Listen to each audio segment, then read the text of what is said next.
जय श्री कृष्णा। ओम नमः शिवाय।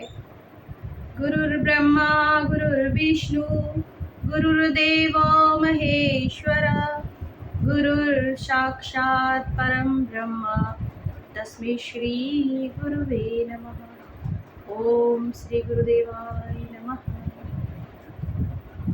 हमारा नवा अध्याय चल रहा था, राज विद्या राज गुह्य योग। राज विद्या माने क्या, जो सर्वश्रेष्ठ विद्या है और जो एकदम गुह्य मीन्स क्या, जो एकदम रहस्यमय है ना, जान रहस्य, जिसमें रहस्य भी है और जो सर्वश्रेष्ठ भी है। राज विद्या राज गुह्य योग, तो उसके बारे में भगवान बता रहे हैं। तो तब हमारे इसमें 9 श्लोक हो चुके थे कि जिसमें भगवान कहते हैं कि कर्मों से आसक्ति रहित और उदासीन के सदृश मुझ परमात्मा को कर्म नहीं बांधते, बोलते हैं कि क्योंकि मैं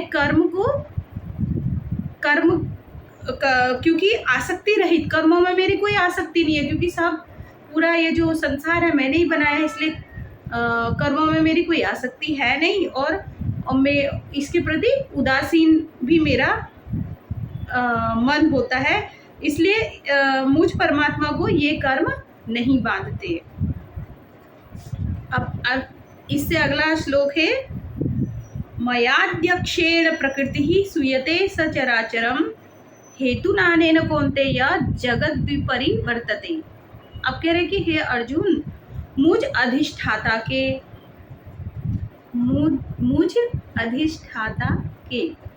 यानी अधिष्ठाता माने जिसने ये पूरा संसार बनाया है, ये जो पूरा संसार चक्र चल रहा है, इसके जो निर्माता है उसके सकाश से, सकाश माने आकाश है ना, हम सब का जो मन है वो क्या है, आकाश की तरह ही तो है ना।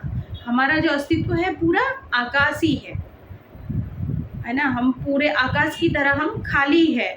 तो तब कहते हैं कि भगवान कहते हैं कि उस सकाश से प्रकृति चराचर सहित सर्व जगत को रचती है ना। यानी मेरे सकाश से ही प्रकृति का निर्माण होता है, और प्रकृति फिर क्या करती है, पूरे संसार को, चराचर ये जगत जो भी दिखाई दे रहा है इसका रचना करती है, और इस हेतु से ही वह संसार चक्र घूम रहा है, और इसी के कारण ये जो संसार चक्र है वो घूम रहा है। यानी कि क्या कहते हैं, जो मुझ अधिष्ठाता, जिसके अंदर ये पूरा विश्व ब्रह्मांड समाया हुआ है, उसके सकाश से, उसमें क्या होता है, वो एक निराकार जो है ना, का से पहले आकाश का उत्पत्ति होती है, फिर आकाश से वायु की उत्पत्ति, वायु से अग्नि, अग्नि से जल, और जल से फिर पृथ्वी का निर्माण होता है। ऐसे करके फिर ये, और ये सब क्या है, पंच महाभूत किस में आ जाते हैं, चराचर जगत में आ जाते हैं, चराचर जगत का हेतु हो जाते हैं, जो दिखाई दे रहा है पूरा। तो वो कौन है, करता है, मेरे सकाश से जो है प्रकृति उत्पन्न होती है ना, प्रकृति योग माया जो उनकी शक्ति है भगवान की, वो प्रकृति होती है। फिर वो क्या करती है, परा और अपरा 2 रूप में होती है। फिर वो क्या करती है, पूरे संसार चक्र चराचर जगत को रचती है, और फिर उसी से ये संसार चक्र जो है घूम रहा है। औजानन्ति मां मूढ़ा मानुषी तनुमाश्रितम परमं भावम जानन्तो मम भूतमहेश्वरम। मेरे परम भाव को न जानने वाले मूढ़ लोग मनुष्य का शरीर धारण करने वाले मुझ संपूर्ण भूतों के महान ईश्वर को तुच्छ समझते हैं। मेरे परम भाव को, है ना, परम भाव जो सबसे पवित्र है, परम है, परम माने जो उच्च का भाव जो मेरा है, न जानने वाले लोग, जो लोग नहीं जानते, ऐसे मूढ़ लोग जो होते हैं, मूर्ख लोग जो होते हैं, वो क्या करते हैं, मनुष्य का शरीर धारण करने वाले, है ना, मैं बार बार जन्मता हूँ, बार बार मैं अवतार के रूप में जो जन्म लेता हूँ, मुझे संपूर्ण भूतों के महान ईश्वर को तुच्छ समझते हैं, मनुष्य की भांति ही व्यवहार करते हैं, मुझे भी मनुष्य की तरह ही सोचते हैं, अर्थात अपनी योग माया से संसार के उद्धार के लिए मनुष्य रूप में विचरते हुए मुझ परमेश्वर को साधारण मनुष्य समझते हैं। भगवान कहते हैं कि मैं जो है ना, अपनी मर्जी से मनुष्य जाति के उद्धार के लिए योग माया की सहायता से, अपनी ही योग माया की सहायता से, योग माया जो होते हैं वो भगवान के साथ ही रहती है, उनकी शक्ति है वो योग माया। तो वो अपनी ही शक्ति से अपना मनुष्य रूप धारण करते हैं, और मूर्ख लोग उन्हें क्या समझते हैं, साधारण मनुष्य की तरह उनके समझते हैं। और जो ज्ञानी होते हैं वो तो पहचान जाते हैं कि तो भगवान का स्वरूप है, परम चेतना है, परमात्मा है, ये साधारण नहीं है। लेकिन जो मूर्ख लोग होते हैं वो क्या सोचेंगे, ये भी पूरा मनुष्य की तरह ही उनको सोचते हैं। ऐसा कह रहे हैं भगवान कि साधारण मनुष्य मानते हैं मुझे। मोघासा मोघ कर्माणो मोघ ज्ञाना विचेतस राक्षसी मासुरी चैव प्रकृति मोहिनी श्रिता। वे व्यर्थ आशा, व्यर्थ कर्म और व्यर्थ ज्ञान वाले विक्षिप्त चित्त अज्ञानी जन राक्षसी, आसुरी और मोहिनी प्रकृति को ही धारण किए रहते हैं। ये प्रकृति के रूप है ना, आसुरी भी उसका है भाव है ना, और राक्षसी, आसुरी और मोहिनी यानी जग को मोहित करने वाली जो है, उस प्रकृति को वो लोग धारण किए रहते हैं, इसलिए उनके अंदर मूढ़ता रहती है। महात्मा नस्तु मां पार्थ दैवीं प्रकृतिमाश्रिता भजन्त्यन्य मानसो ज्ञात्वा भूतादि मव्ययम। परंतु हे कुंती पुत्र, दैवी प्रकृति के आश्रित महात्मा जन है ना, एक तो हो गई राक्षसी, आसुरी, ये पद प्रकृति के ही दोनों रूप है।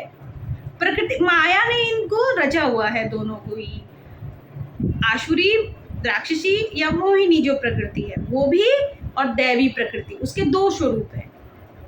एक नकारात्मकता में आ जाती है, एक सकारात्मक में आती, एक ही शक्ति के दोनों रूप है ये, एक ही माया के, योग माया के, एक दोनों के एक ही रूप है।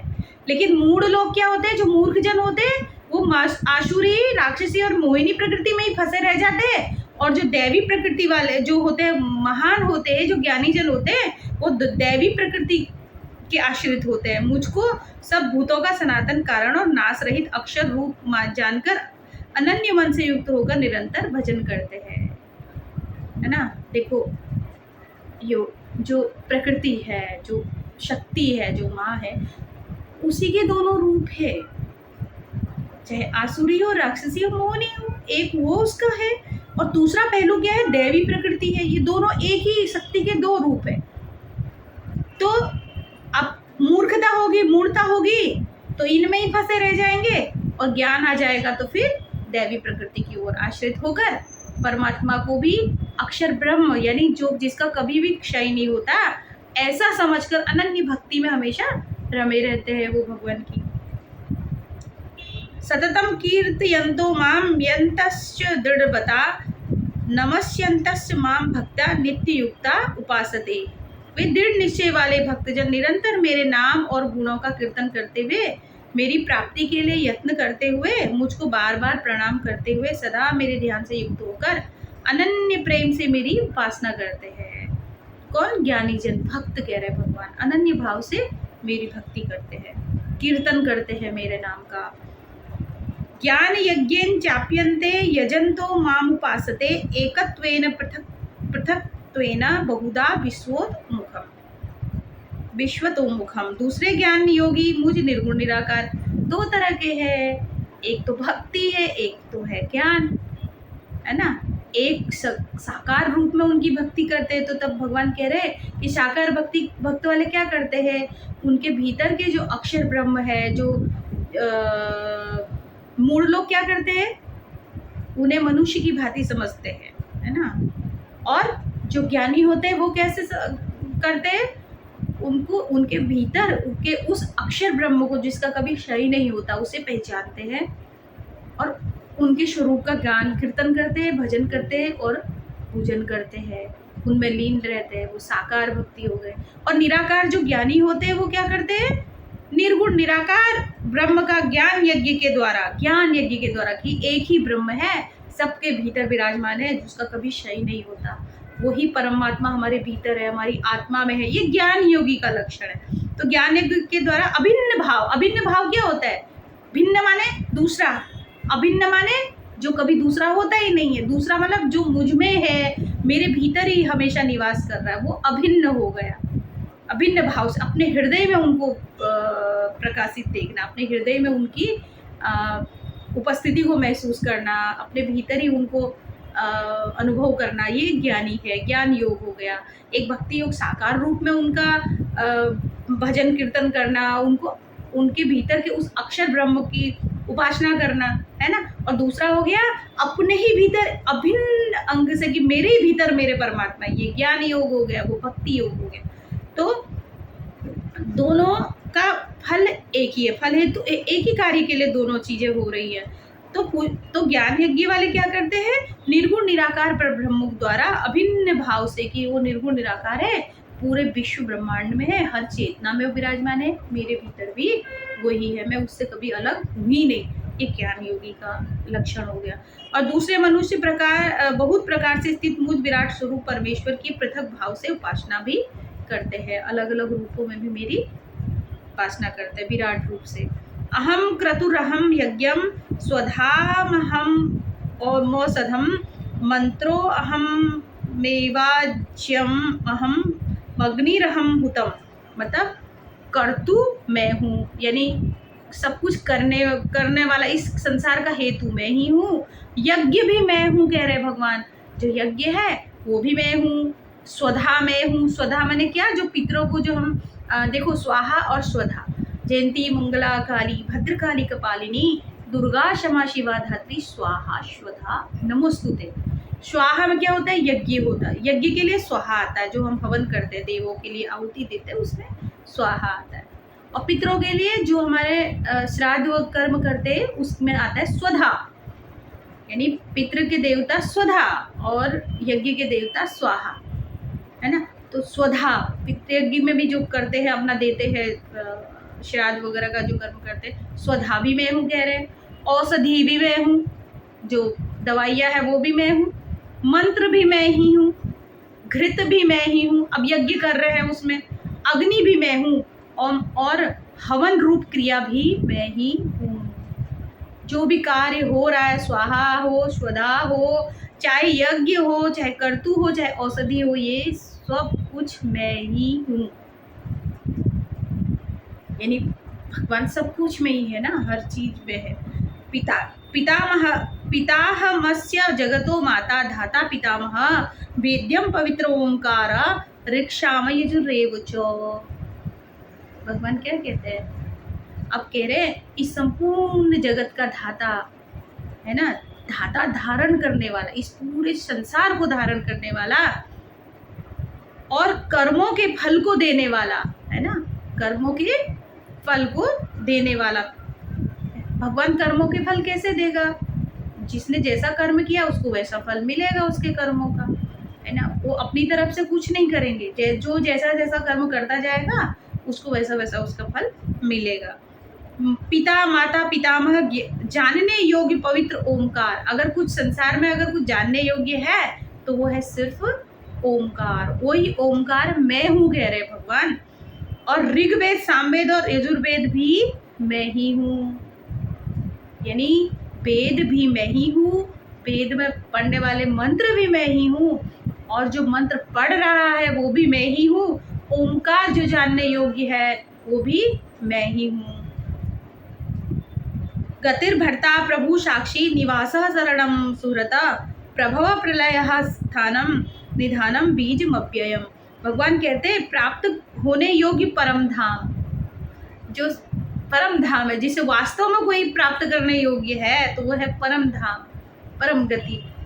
भरण पोषण करने वाला, इस पूरे संसार का पालन करने वाला, सबका स्वामी, शुभाशुभ का देखने वाला, अच्छा और बुरा देखने वाला, सबका वास स्थान, जो सब लोग उसमें निवास करने वाला। वास स्थान कैसे है कि पूरा सराचर जगत आकाश में स्थित है और परमात्मा आकाश की ही है, उसके भीतर ही सब कुछ समाया, उससे बाहर कुछ भी नहीं है।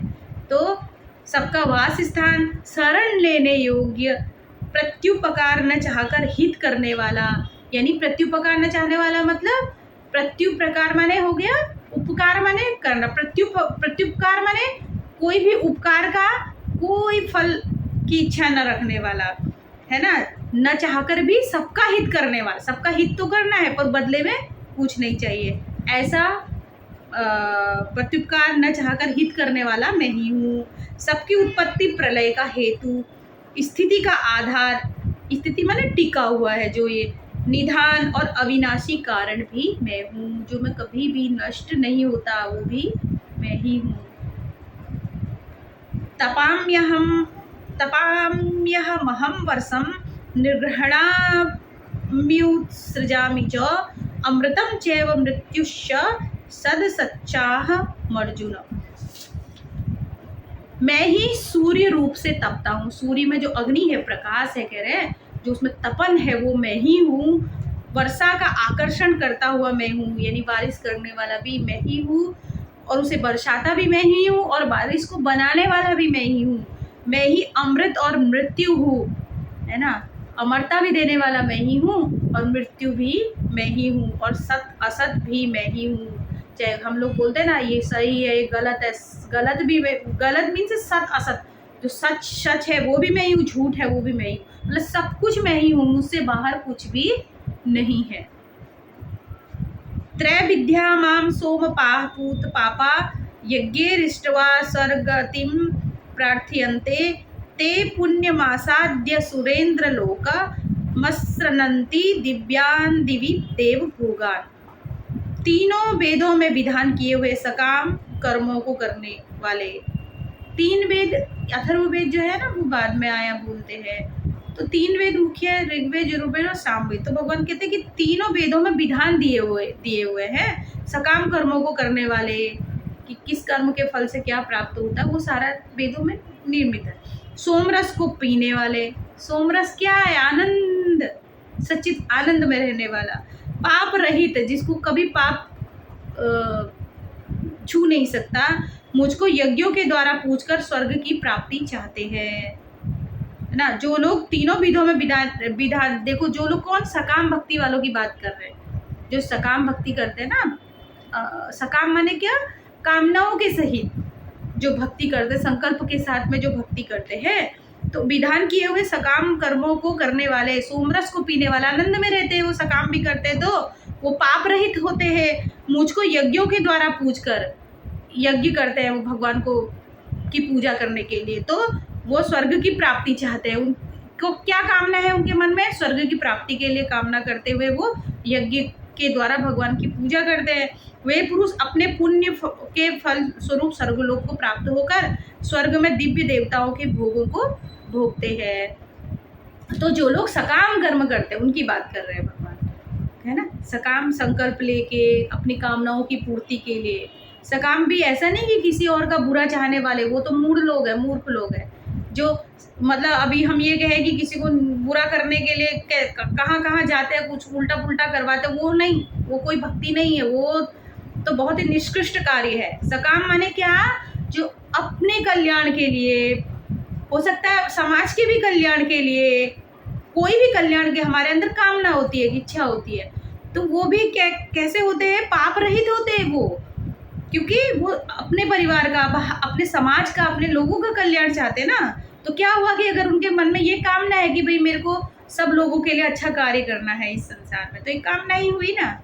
तो ये सकाम काम करने वाले, स्वार्थी लोग नहीं, जो परमार्थ का ही काम कर रहे हैं ना, पाप रहित है वो, ऐसे लोग, तो उनको स्वर्ग की प्राप्ति होती है, और देवताओं के भोगों को भोगते हैं, दान करते हैं, पुण्य करते हैं, अच्छे कर्म करते हैं, लोगों के लिए कहीं पे जलाशय बनाते, कहीं मंदिरों का निर्माण करते, कुछ ऐसे जो शुभ कर्म करते हैं, भगवान के यज्ञ करते हैं, हवन करते हैं, उन लोगों को, लेकिन कामनाओं के सहित करते हैं, उनके मन में कुछ इच्छाएं होती है, शुभ इच्छाएं ही होती है, तो वो स्वर्ग की प्राप्ति करते हैं। भगवान कह रहे ते तम भुक्त्वा स्वर्गलोकम विशालम क्षीणे पुण्ये मृत्युलोकम विशन्ति एवं त्रयीमर्दमनु प्रपन्ना गतागतम काम कामा लभन्ते।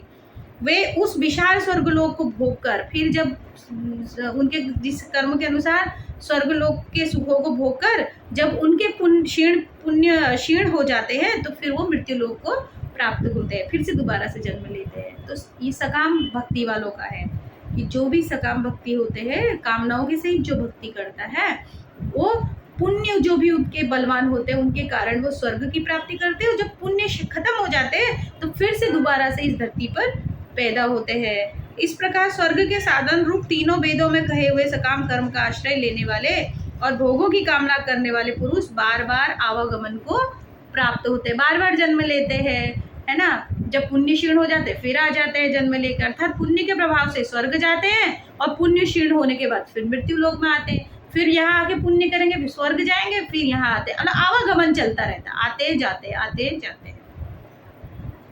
तो आज हम इसको यहीं पर ही भगवान को समर्पित करेंगे, इससे आगे कल। श्री कृष्ण गोविंद हरे मुरारे, हे नाथ नारायण वासुदेव, हे नाथ नारायण वासुदेव, हे नाथ नारायण वासुदेव। जय श्री कृष्ण।